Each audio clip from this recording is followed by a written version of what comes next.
تو یہ بات ٹھیک ہے، پیچھے ہمیں مقتدی لوگوں کا دھیان کرنا چاہیے، لیکن ہمیں دیکھنا چاہیے کہ دھیان کرنے سے کیا مراد ہے۔ اب ایک بندہ 1 رکوع 1.5 رکوع پڑھ دے وہ فجر کی نماز میں، اور آپ دیکھیں فجر کی نماز تو ہے ہی قرآن، اللہ نے فجر کی نماز کو قرآن قرار دیا، کہاں قرآن قرار دیا ہے؟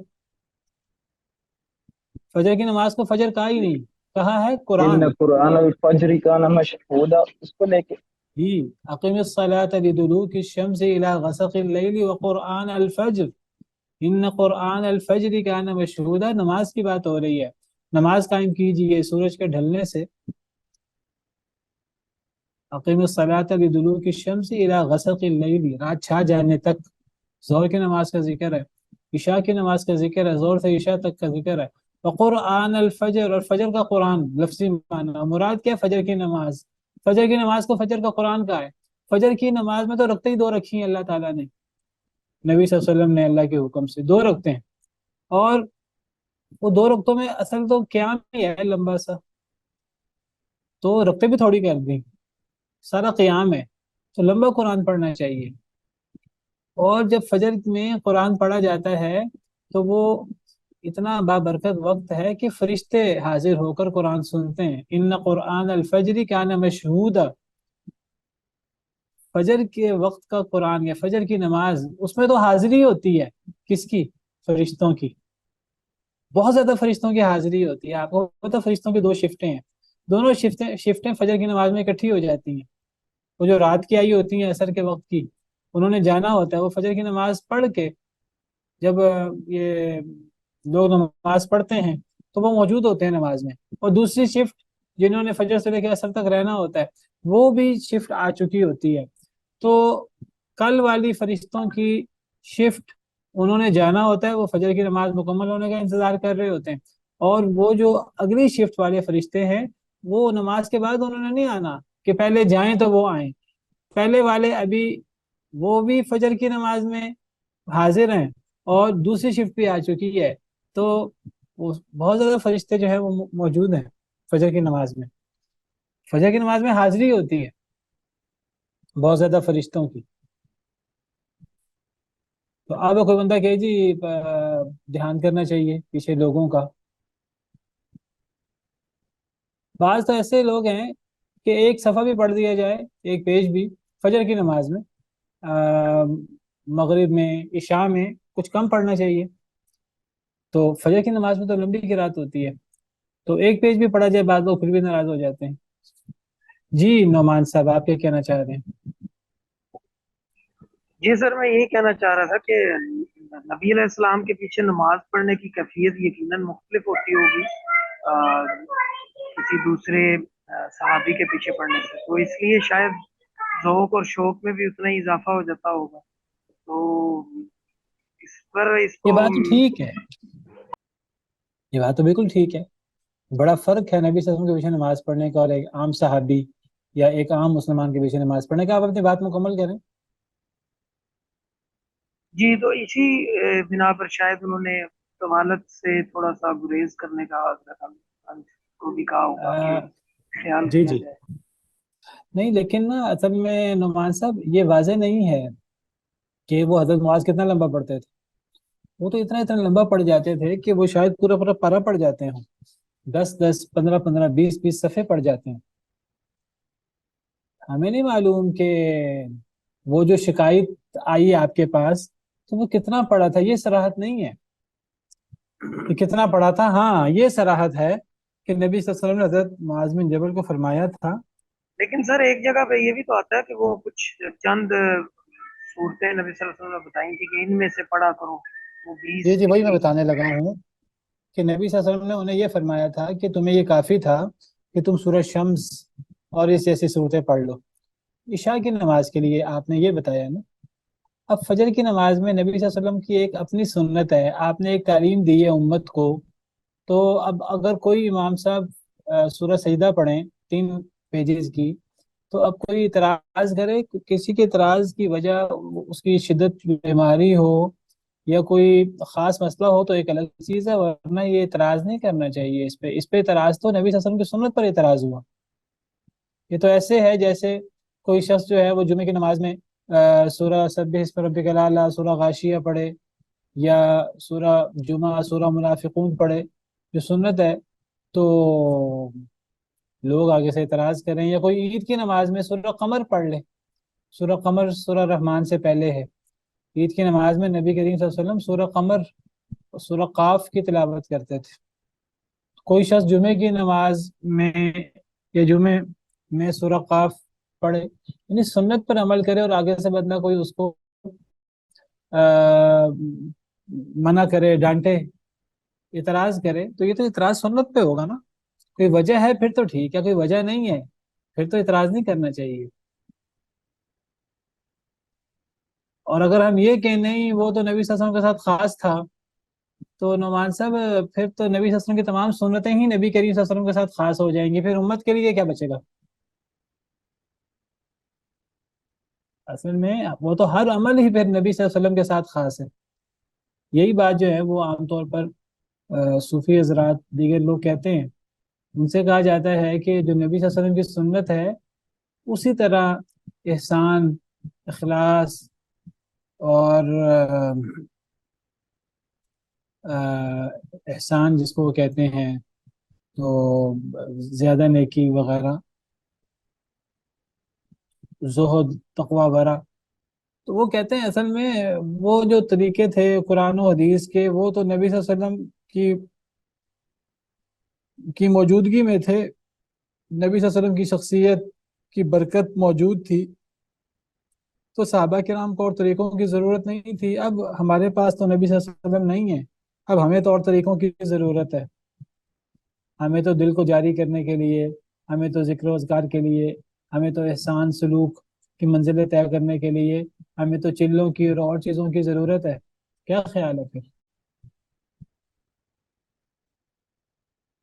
جی مس نورین. السلام علیکم. وعلیکم السلام ورحمۃ اللہ. جی استاد، ابھی تو میں نے شاید جو لوگ غامدی صاحب کو بہت زیادہ سنتے ہیں ان سے بھی یہ اعتراض بہت آتا ہے کہ یہ تو شخصی باتیں ہیں، یہ تو ان سے منسوب ہیں، ان کے بعد جو ہے نا یہ ہمارے لیے حجت نہیں ہے. تو اس طرح تو بہت ساری چیزیں نکل جائیں گی. اس طرح تو ساری چیزیں ہی. پھر لقد کان لکم فی رسول اللہ اسوۃ حسنہ کا مطلب کیا ہوا؟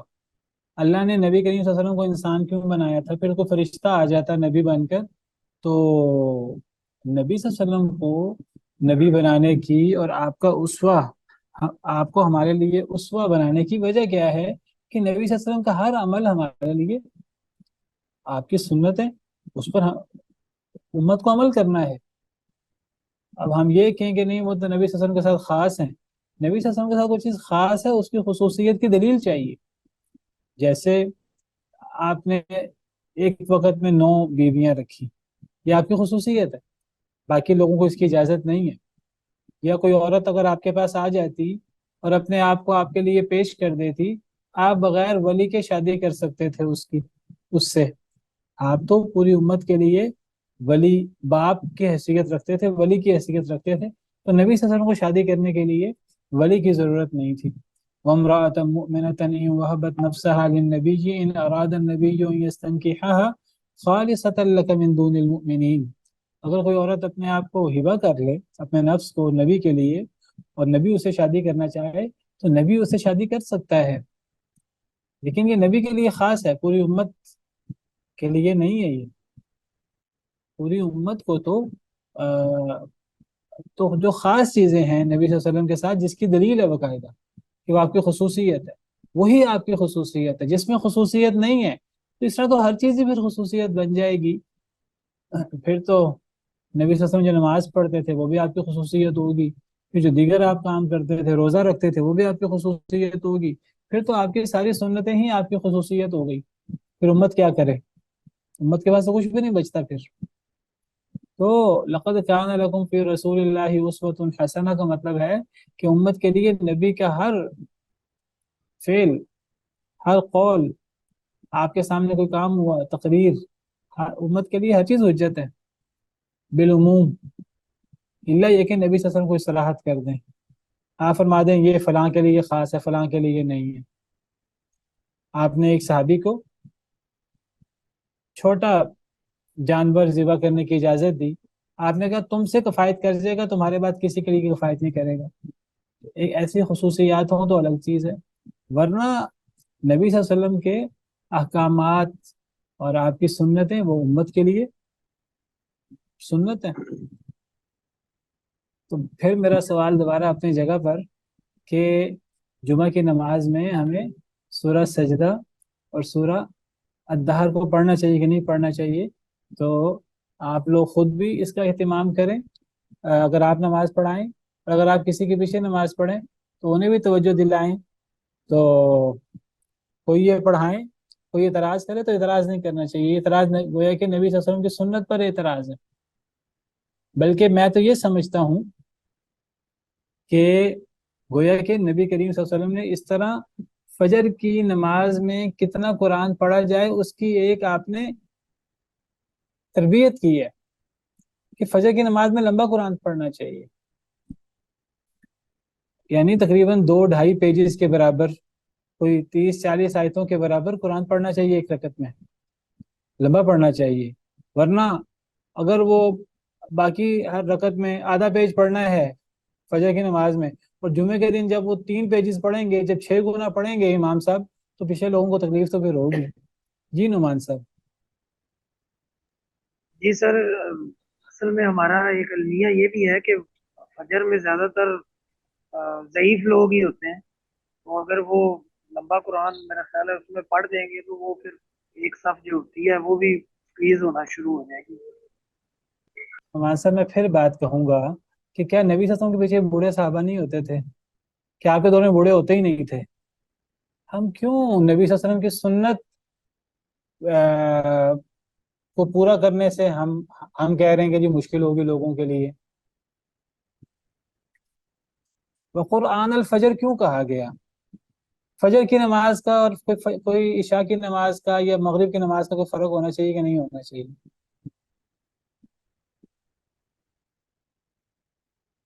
اور آپ کو بتاؤں بوڑھوں کو ہم سے زیادہ شوق ہے نماز پڑھنے کا، اور ہم سے زیادہ وہ نماز پڑھنا چاہتے ہیں، لمبی پڑھنا چاہتے ہیں. ہم کیوں سنت سے جان چھڑانا چاہتے ہیں؟ کئی جگہوں پر دیکھیے ہمارے دین کی تعلیمات ہیں، تو آپ کو پتہ ہے نبی کریم صلی اللہ علیہ وسلم نے مغرب میں کئی موقعوں پر سورہ طور کی تلاوت بھی کی ہے مغرب کی نماز میں، اور سورہ طور تقریباً 2-2.5 صفحات کی ہے، اور یہ مغرب کی نماز میں آپ نے کی ہے کئی موقعوں پر. کبھی کبھی کر لینی چاہیے، ورنہ عام طور پہ مغرب میں چھوٹی قرات کرنی چاہیے کہ سارے سور پڑھنی چاہیے. میں تو فجر کی نماز کی، جمعے کے دن کی فجر کی بات کر رہا ہوں.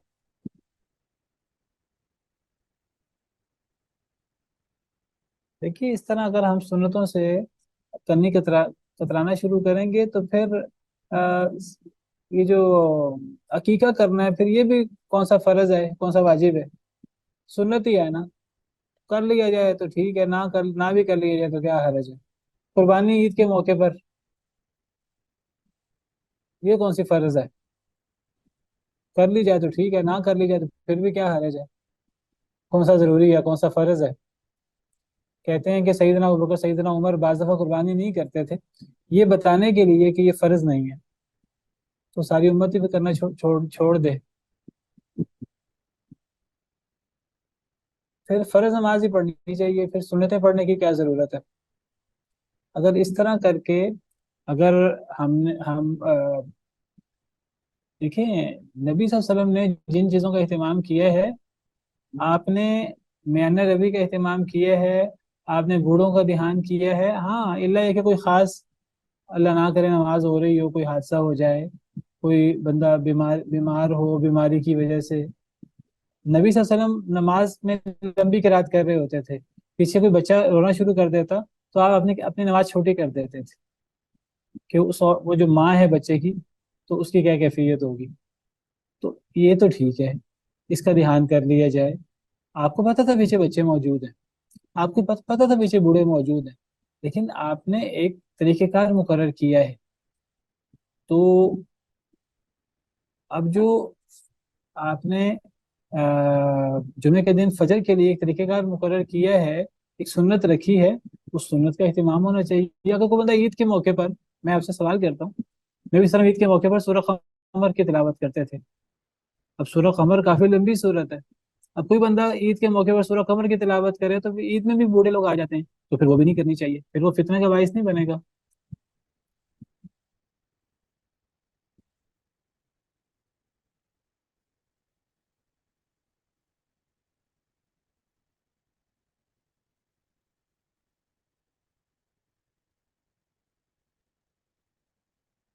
یہ دیکھیے، یہ صحیح مسلم کی حدیث ہے.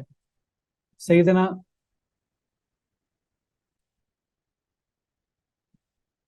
عمر بن خطاب نے ابو واقد اللیثی سے پوچھا کہ نبی کریم صلی اللہ علیہ وسلم عید الاضحیٰ اور عید الفطر کی نماز میں کون سی صورتیں تلاوت کرتے تھے؟ تو انہوں نے فرمایا کہ وہ سورہ قاف والقرآن المجید اور سورہ اقتربت الساعۃ وانشق القمر پڑھا کرتے تھے. اب سورہ قاف والمجید والقرآن المجید یہ کافی لمبی صورت ہے.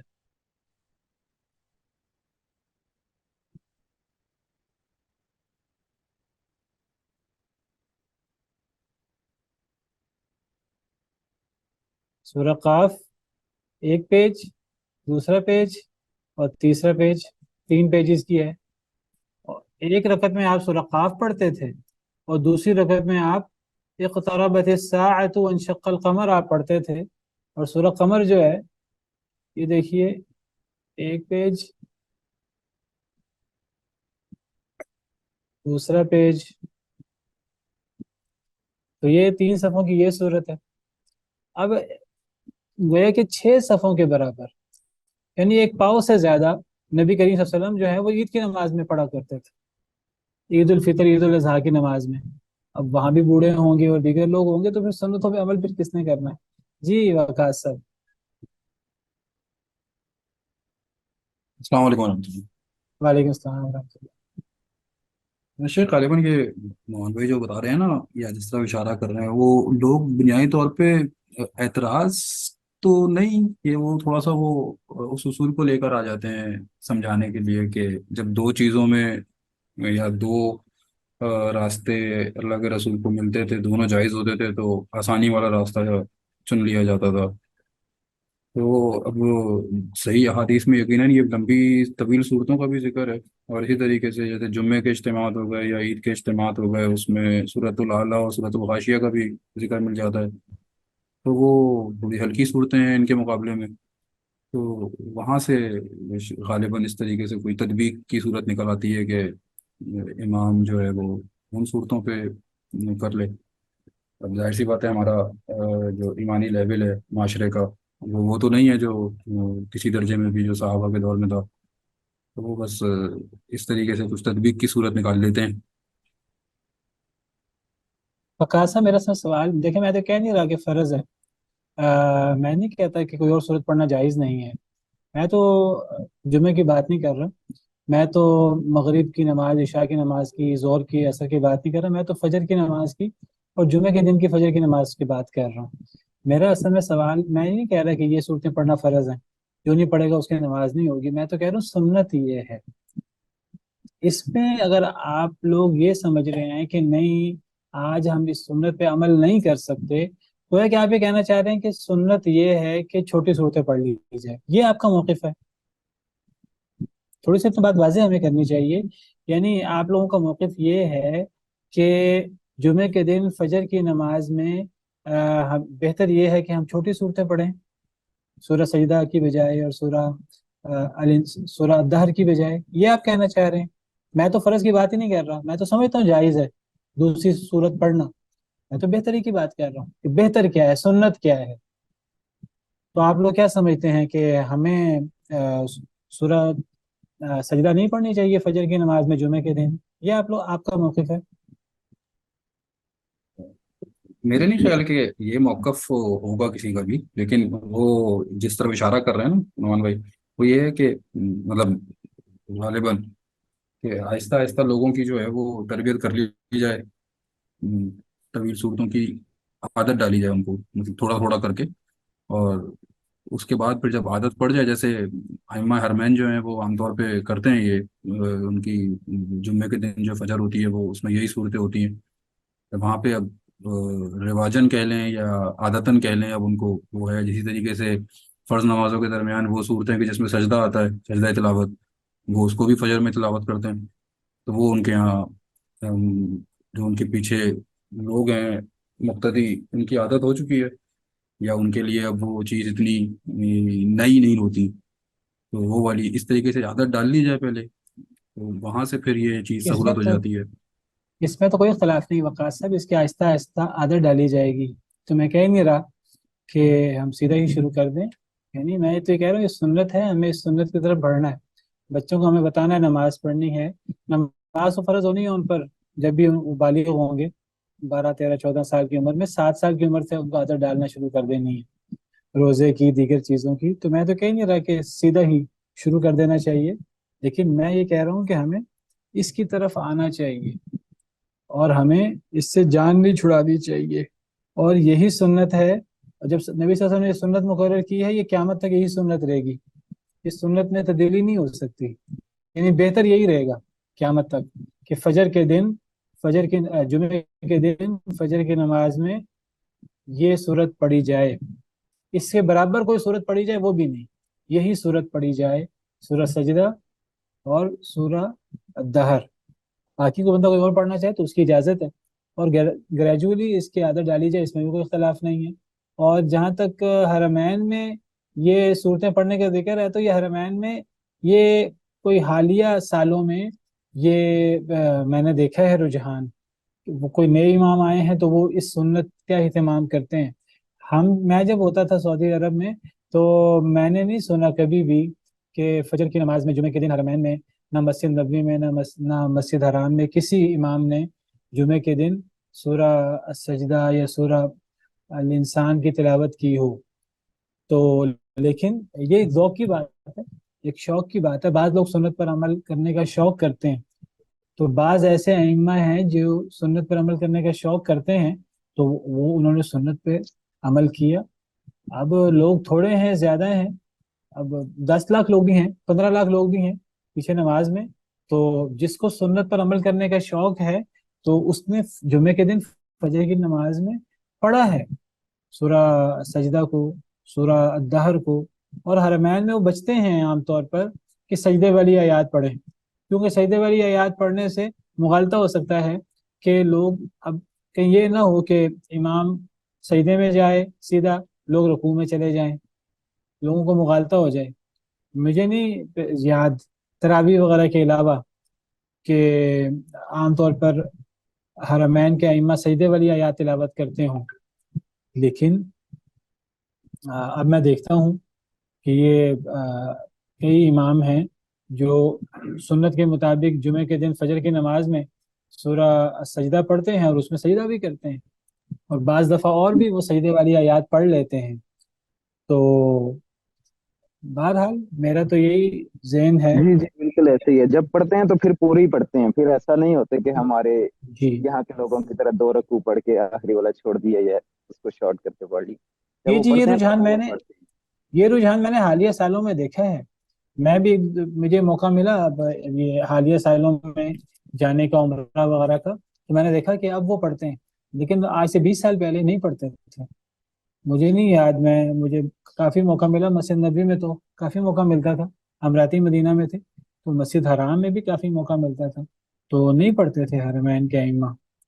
لمبی ہیں، لیکن اب میں دیکھتا ہوں کہ کئی امام پڑھتے ہیں، کئی اس کا اہتمام کرتے ہیں. بہرحال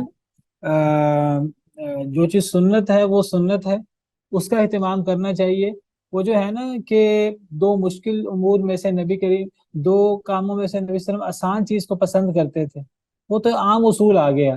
جہاں نبی صلی اللہ علیہ وسلم کی اپنی ایک اسپیسیفک سنت آ گئی نا، اگر ہم یہ اصول اپنا لیں گے نا کہ جی جو سنت ہے، فرض نہیں ہے، آپ نے فرض نہیں کیا اس کو، جو سنت ہے وہاں آسان چیز کو اختیار کرنا چاہیے، بہتر یہ آسان چیز کو اختیار کیا جائے. تو پھر آپ مجھے بتائیے، آپ کو پتہ ہے کہ ظہر کی نماز میں جو بندہ زور سے پہلے 4 رکھتے زور کے بعد 4 رکعتوں کا اہتمام کرے تو یہ بھی یعنی ایک بہت بڑی فضیلت ہے اس کی.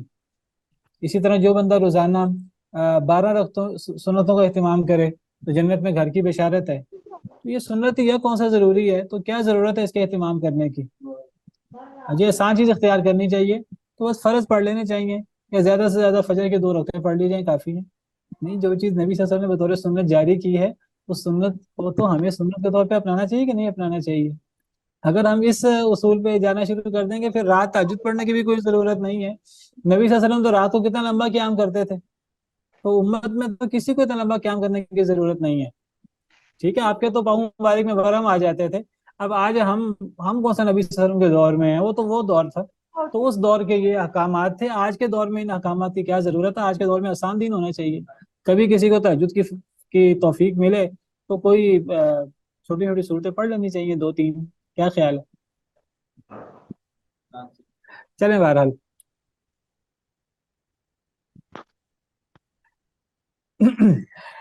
تو جو سنت ہے وہ سنت ہے، وہ پوری امت ایک طرف ہو جائے سنت سنت رہے گی اور وہ افضل رہے گی، اور اس پہ ہمیں عمل کرنا ہے. چاہے مسجد کے کمیٹی والے یا کوئی چودھری ٹائپ لوگ، کوئی کاروباری حضرات جنہوں نے مسجد بنائی ہے، چاہے بوڑھے لوگ، وہ گھروں سے بعض دفعہ ٹینشن میں آ جاتے ہیں تو پھر مسجد میں وہ پھر خوب تبصرے کرتے ہیں اور مسجد میں کسی کو کسک نہیں دیتے. ہاں کسی کی مجبوری ہے، ایک الگ چیز ہے، اس کی مجبوری کا دھیان کرنا چاہیے. لیکن جو ایک عمومی طریقہ کار ہے، ایک عمومی سنت ہے، وہ سنت ہے، اور اس سنت کی کسی کو خلاف ورزی نہیں کرنی چاہیے. اور جو بندہ اس سنت کی خلاف ورزی کرنے سے روکے کسی کو اور ڈانٹے کسی کو بلا وجہ، کوئی باقاعدہ کوئی وجہ نہیں ہے، وہ اس سے بچنا چاہیے، اس سے ڈرنا چاہیے. گویا کہ وہ نبی کریم صلی اللہ علیہ وسلم کی سنت پر اعتراض کر رہا ہے. نبی صلی اللہ علیہ وسلم نے سنت جاری کی ہے فجر کی نماز میں، فجر کی نماز کے لیے جمعے کے دن. اور بلکہ میں تو یہ سمجھتا ہوں کہ جب آپ نے جمعے کے دن اس کو فجر کی نماز کے لیے سنت کے طور پہ جاری کیا، تو میرا ایک رائے ہے، غلط بھی ہو سکتی ہے، کہ فجر کی نماز اس سے ہفتے کے تمام دنوں کی فجر کی نماز اس کے قریب قریب ہونی چاہیے. یہ کوئی یہ نہیں ہے جیسے میں نے ذکر کیا یہ ہمیں عجیب کیوں لگ رہا ہے. ہمیں عجیب اس لیے لگتا ہے کہ ہماری عام فجر کی نمازیں بہت چھوٹی ہو گئی ہیں. ہم نے کیوں اتنی چھوٹی نمازیں کی ہیں؟ حالانکہ میں کہہ رہا ہوں آپ سے، قرآن کہتا ہے فجر کی نماز کو، قرآن فجر کا قرآن کہتا ہے، قرآن نے فجر کی نماز کو فجر کے قرآن کا نام دیا ہے. وقرآن الفجر ان قرآن الفجر کان مشہودا. تو نبی کریم صلی اللہ علیہ وسلم عام فجر کی نماز بھی لمبی پڑھا کرتے تھے، 50 آیتوں کے برابر آپ فجر کی نماز پڑھا کرتے تھے، عام فجر کی نماز. تو آپ جب جمعے کے دن فجر کی نماز میں آپ سورہ سجدہ اور سورہ الدہر کی تلاوت کرتے تھے تو صحابہ کرام کے لیے مشکل بھی نہیں ہوتا تھا. ہمارے لیے یہ مشکل کیوں ہے؟ ہمارے لیے مشکل اس لیے ہے کہ ہم نے عام فجر کی نماز بہت چھوٹی کر دی ہے. آج ایک بندہ بمشکل شاید ایک پیج بھی پڑھنا اس کے لیے آسان مشکل ہے. فجر کی نماز پڑھنا، پیچھے سے لوگ باتیں کرنا شروع کر دیتے ہیں، وہ جو اور پھر حدیثیں پیش کرتے ہیں ہم، وہ حضرت معاذ والی کہ جو فتنے میں ڈال دیا امام صاحب نے، یہ تو یہ کر دیا، وہ تو وہ کر دیا. بھئی حضرت معاذ نے کتنی لمبی قرات کی تھی، ذرا یہ بھی تو دیکھیں، اس کی بھی تو تحقیق کریں. اور پھر وہ عشاء کی نماز ہے، فجر کی نماز کا معاملہ عشاء کی نماز سے فرق ہے. میری تو یہ رائے ہے واللہ عالم کہ جب نبی کریم صلی اللہ علیہ وسلم نے جمعے کی فجر کے لیے اگر یہ صورتیں آپ کی سنت ہیں اور آپ ان کی تلاوت کرتے تھے تو جمعے کے دن تو یہی صورتیں پڑھنی چاہیے، اور عام فجر کی نماز میں، عام دنوں کی فجر کی نماز میں اس کے قریب قریب صورتیں پڑھی جانی چاہیے. جتنی لمبی یہ صورتیں ہیں اس کے قریب قریب تلاوت کرنی چاہیے، بہتر یہ ہے. واللہ تعالی عالم. چلیں آگے پڑھتے ہیں. ویسے اس صورت کی فضیلت یہ بھی ہے کہ بعض احادیث مبارکہ سے پتہ لگتا ہے کہ نبی کریم صلی اللہ علیہ وسلم رات سونے سے پہلے سورہ سجدہ کی تلاوت بھی کرتے تھے، سورہ ملک کی تلاوت بھی کرتے تھے. بعض احادیث میں اس صورت کی یہ فضیلت بھی وارد ہوئی ہے. واللہ تعالی عالم. بسم اللہ الرحمن الرحیم. الف لام میم تنزیل الکتاب لا ریب فیہ من رب العالمین. الف لام میم حروف مقطعات میں سے ہے. تنزیل الکتاب نازل کرنا ہے کتاب کا، نازل کرنا ہے کتاب کا، اتارنا ہے کتاب کو، یعنی کس کی طرف سے؟ اللہ کی طرف سے. لا ریب فیہ کوئی شک نہیں اس میں، من رب العالمین اللہ رب العالمین کی طرف سے. اللہ رب العالمین کی طرف سے اس کتاب کو نازل کرنا ہے، اور اس کتاب کے اللہ کی طرف سے ہونے میں، سچا ہونے میں، عدل والی کتاب ہونے میں، نسخہ کیمیا ہونے میں کوئی شک نہیں ہے کسی قسم کا۔ تو گویا کہ اس بات کی نفی کی گئی کہ یہ قرآن کوئی کہانت، کوئی جادو، کوئی شعر و شاعری، کوئی اس طرح کی کتاب نہیں ہے۔ عرب لوگوں میں بڑا اس کا رجحان تھا، وہ شعر و شاعری کو، شاعروں کو بڑی اہمیت دیتے تھے، کاہنوں کو بڑی اہمیت دیتے تھے۔ وہ جو لوگ سجا کلامی کرتے تھے، اور جو لوگ بہترین فصاحت و بلاغت کے ساتھ عربی زبان بولتے تھے اور اس کے اندر تکلفات سے کام لیتے تھے، تو عربوں کے ہاں اس کی بڑی اہمیت تھی۔ ان کے ہاں تو یہ اہمیت تھی، وہ کہتے تھے اگر کسی نے خطاب کرنا ہے، کسی سے بات کرنی ہے، جو لفظ ایک دفعہ بول دیا ہے وہ لفظ دوبارہ نہیں آنا چاہیے پورے خطاب میں، ایک لفظ ایک دفعہ سے زیادہ نہیں آنا چاہیے۔ اس قسم کے تکلفات وہ کرتے تھے، اور اس کی ان کے ہاں بڑی اہمیت تھی، شعر و شاعری کی، کہانت کی۔ کوئی بندہ اچھا شعر پڑھ دیتا، پھڑک اٹھتے تھے اور سجدہ تک اسے کر دیتے تھے، اتنا زیادہ عزت کرتے تھے۔ شعر و شاعروں نے کچھ قصیدے لکھے، ایسے قصیدے جو عربوں میں مشہور ہوئے بہت زیادہ، 7 بڑے قصیدے مشہور ہوئے جن کو 7 معلقات کہتے ہیں۔ تو ان قصیدوں کو کہاں لٹکا لیا گیا؟ خانہ کعبہ، خانہ کعبہ کے دروازے کے ساتھ۔ اتنی اہمیت دیتے تھے وہ شعر و شاعری کو، کہانت کو۔ قرآن کریم جب نازل ہوا، قرآن کریم ایک معجزہ ہے، بہت بڑی شان ہے قرآن کی، اور یہ جو حروف مقطعات ہیں یہ بھی قرآن کے اعجاز کے لیے اور قرآن کی شان بیان کرنے کے لیے آتے ہیں۔ کئی دفعہ اس موضوع پر بات ہو چکی ہے۔ تو چونکہ قرآن کریم میں فصاحت و بلاغت بہت زیادہ تھی، اعجاز بہت زیادہ تھا، لوگ بہت زیادہ متاثر ہوتے تھے، مسلمان تو مسلمان، کافر بھی۔ تو اللہ تعالیٰ نے فرما دیا کہ کوئی اس قرآن کو شعر و شاعری نہ سمجھے۔ وما علمناہ الشعر وما ينبغی لہ، ہم نے نبی کریم صلی اللہ علیہ وسلم کو شعر نہیں سکھایا، اور شعر پڑھنا آپ کو لائق بھی نہیں ہے۔ ان هو الا ذکر و قرآن مبین، یہ تو ایک ذکر ہے اور یہ واضح کرنے والا قرآن ہے۔ یہ قرآن ہے، یہ شعر نہیں ہے، یہ کہانت نہیں ہے، یہ کوئی نثر، یہ کوئی تکلفات سے بھری ہوئی سجا کلامی والی عبارت نہیں ہے۔ یہ ایک بے لاگ اور یہ ایک تکلف کے بغیر ایک فصاحت و بلاغت سے بھرپور اللہ کا کلام ہے، اللہ کی طرف سے نازل ہوا ہے۔ نہ اس میں شعر و شاعری ہے، نہ اس میں کہانت ہے، نہ اس میں تکلفات کے ساتھ کوئی سجا کلامی ہے۔ اللہ کی طرف سے اس کتاب کو نازل کیا گیا، اور اس کتاب کے اللہ کی طرف سے ہونے میں کوئی شک نہیں ہے۔ ام یقولون افترا، کیا وہ کہتے ہیں کہ اس نے گھڑ لیا ہے اس کو؟ کس نے کس کو گھڑ لیا ہے؟ یعنی محمد صلی اللہ علیہ وسلم نے گھڑ لیا اس کو، یعنی اس قرآن کو۔ کیا وہ کہتے ہیں؟ کون کہتے ہیں؟ مشرکین مکہ۔ کیا مشرکین مکہ کا اعتراض یہ ہے کہ محمد صلی اللہ علیہ وسلم نے اس قرآن کو گھڑ لیا ہے؟ بل هو الحق، اللہ فرماتے ہیں نہیں، ایسی بات نہیں ہے۔ بلکہ هو الحق، وہ حق ہے، من ربک، آپ کے رب کی طرف سے۔ اس کو محمد صلی اللہ علیہ وسلم نے نہیں گھڑا، آپ کا کلام نہیں ہے، اللہ رب العالمین کا کلام ہے، اللہ کی طرف سے نازل ہوا ہے، وہ حق ہے، آپ کے رب کی طرف سے آیا ہے، 7 آسمانوں کے اوپر سے۔ کیوں آیا ہے؟ کیوں نازل کیا اللہ نے؟ لتنذر قوما ما اتاہم، تاکہ آپ ڈرائیں اس قوم کو، ما اتاہم من نذیر من قبلک، نہیں آیا ان کے پاس کوئی ڈرانے والا آپ سے پہلے، لعلہم یہتدون، تاکہ وہ ہدایت یافتہ ہو جائیں، تاکہ وہ ہدایت حاصل کریں۔ تو مشرکین اعتراض کرتے تھے کہ یہ تو انسانی کلام ہے۔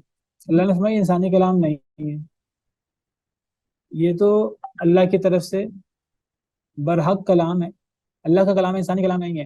اور اللہ کا کلام ہونے کی کیا دلیل ہے؟ انسانی کلام ہونے کی نفی اللہ نے یہ تو یہاں تو اللہ نے فرمایا کہ یہ انسانی کلام نہیں ہے، یہ حق ہے آپ کے رب کی طرف سے، یہاں اللہ نے دلیل نہیں دی۔ قرآن کریم میں اللہ نے اس کے عقلی دلائل پیش کیے ہیں کہ یہ انسانی کلام نہیں ہے، یہ اللہ کا کلام ہے۔ کیا عقلی دلائل اللہ تعالیٰ نے پیش کیے ہیں؟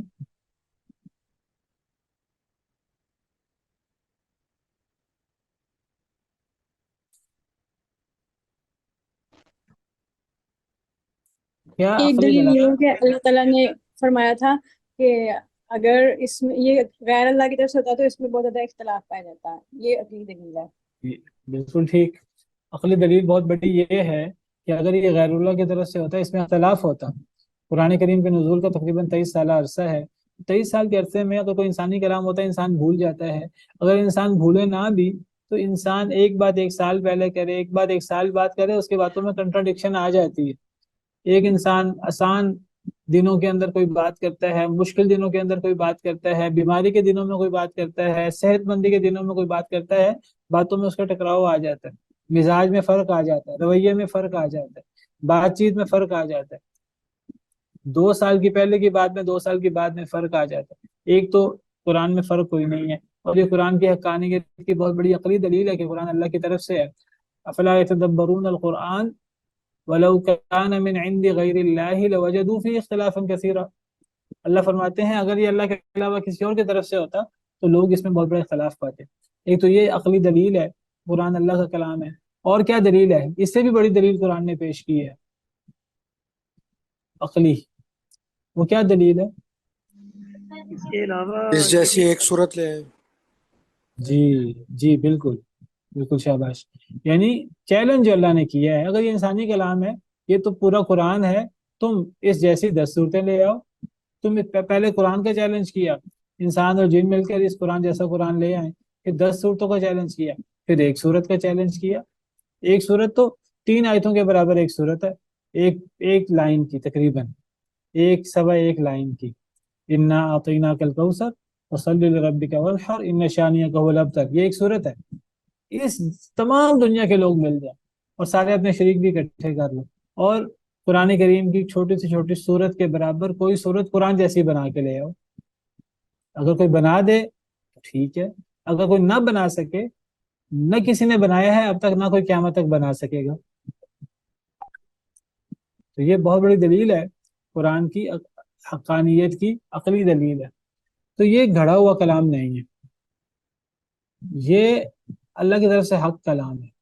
اور اللہ نے کیوں بھیجا ہے؟ اللہ نے اس لیے اس کو بھیجا ہے کہ نبی کریم صلی اللہ علیہ وسلم اس قوم کو ڈرائیں کہ جس قوم پر کوئی نبی نہیں آیا نبی سے پہلے، نبی صلی اللہ علیہ وسلم سے پہلے، تاکہ وہ ہدایت یافتہ ہو جائیں۔ تو عربوں میں کوئی نبی نہیں آیا،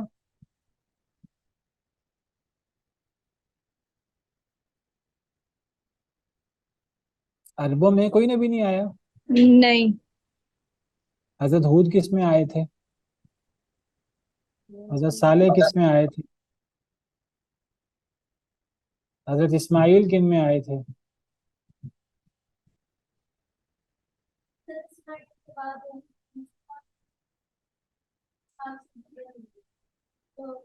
وقفہ لمبا ہو گیا تھا پھر اس کا مطلب۔ ہاں، حضرت اسماعیل نبی صلی اللہ علیہ وسلم سے پہلے عربوں میں حضرت اسماعیل تھے۔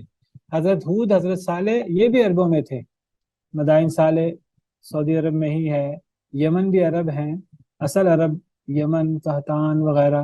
تو حضرت ہود علیہ السلام یمن کے علاقے کے ہیں، احقاف کے، اور حضرت صالح علیہ السلام قوم سمود یہ حجر علاقے کے، حجر علاقہ یہ مدینہ کے قریب علاقہ ہے یہ، لیکن بہت پرانے ہیں یہ۔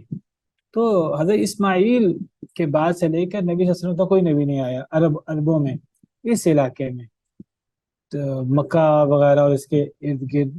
تو وہ چونکہ بہت لمبا عرصہ ہے اس لیے اس کو تعبیر کیا کہ کوئی نبی نہیں آیا، ورنہ حضرت اسماعیل تو آئے تھے۔ تو چلیں اتنا ہی کافی ہے، اور اگلی آیت انشاءاللہ پھر کل شروع کرتے ہیں۔ تو کیوں اللہ نے قرآن بھیجا ہے؟ لعلہم یہتدون، تاکہ لوگ ہدایت یافتہ ہو جائیں۔ تو ہدایت حاصل کرنے کا سب سے بڑا ذریعہ قرآن ہے، قرآن اور قرآن کی تشریح۔ سبحان ربک رب العزت عما یصفون وسلام علی المرسلین والحمد للہ رب العالمین۔